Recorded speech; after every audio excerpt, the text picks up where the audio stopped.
Gawa po tayo, Dechi Kalbi. Miss ko na to sa Korea. Nilagyan ko siya ng apple kasi wala kaming pears. Kinudkud ko lang siya tapos nilagyan ko ng garlic. Sa Korea, yung katas lang ng garlic nilalagay namin. Pero dito total kami lang naman. Tapos nilagyan ko ng ng onions. Yung onions, bali piniga-piga ko din yung tawag dito. Ginamitan ko ng mortar and pestle para makuha rin yung katas. Kasi katas lang naman talaga dapat. Pero total kami naman ang kakain. Kaya nilagay ko na pati yung onion kasi laman siya na rin yan. Ayan, binuhos ko na lahat. Pero I make sure talaga na merong sabaw.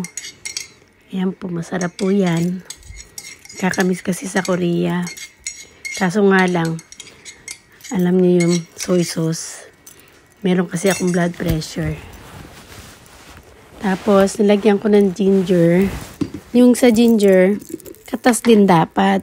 Pero wala akong fresh ginger. Kaya powder na lang nilagay ko. Ayan, hindi na po ako nagsusukat kasi lagay lang ako lagay. Depende na lang. Ayan, nilagyan ko rin ng mirin. Hindi talaga ako nagsusukat pag nagluluto. Kasi tinitikman ko naman. Yan, soy sauce. Sarap yan. Tapos, gochujang. Nilagyan ko ng gochujang. Konti lang para hindi masyadong maanghang. Siguro mga 1 tablespoon yan.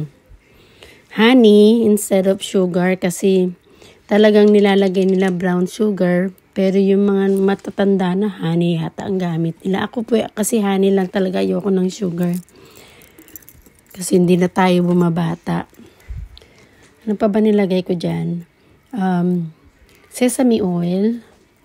Yan. Kasi pampasarap talaga. Tsaka yung doenjang na yung paste. Soybean paste. Yan. Tansya-tansya lang din. Bahala na kayo. Huwag yung masyadong i-over.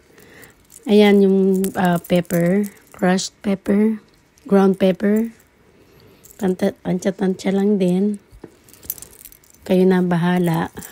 Pasensya na. Hindi talaga ako nagsusukat. Ayan. Parang dinurog-durog ko na lang din yung yung soybean kasi nagdikit-dikit na siya kasi sa fridge hindi namin masyado nagagamit. Nalo-halo. Ganyan lang. Ginamitan ko talaga ng gloves kasi ayokong napipil yung karni tsaka yung mga nilagay ko. Kasi pagkatapos yun, mangangamoy yung kamay mo dahil nga diba vinegar, hindi pala vinegar, garlic. Yan, ganyan lang. Para rin ma-absorb ng meat. O, diba? Sarap yan mamaya. Marinate mo lang mga ilang oras. Kahit 2 oras, pwede na. Ayan, nilagyan ko rin ng sugar para sure ako na may tamis siya konti. Pero ginamitan ko ng coconut sugar. Hindi talaga yung sugar na na regular. Iiwas talaga tayo sa tamis. Ayan, gochugaru. Kung wala kayong gochugaru, pwede na yung kung anong pepper meron kayo. Pampadagdag lang naman din ang lasa kasi hindi ko naman dinamihan ng ng gochugaru. Kasi ayaw dito sa bahay na maanghang. Ako lang mahilig sa maanghang.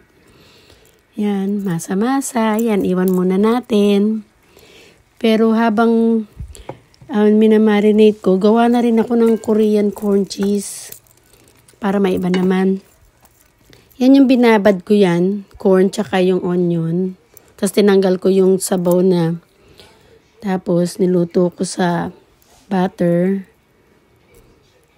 Niluto ko mga 5-6 minutes. Nilagyan ko ng konting asin.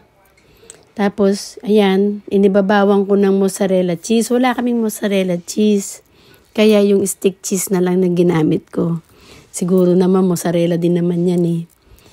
Tapos, binroil ko mga 5-6 minutes siguro kasi make sure na lang ba, tunaw. Ayan na. O, tapos ito na. Piniprito ko na. Ano ba yan? Fry. Kasi wala namang, merong grill. Maganda naman sa grill, pero okay na. Pareho na rin naman yan. Ayan na.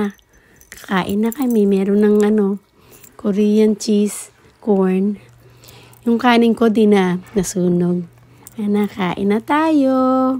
Pasensya na sa salita ko kasi itong video parang minamadali ako eh. Happy lunch na. Ubos po yan, ubos.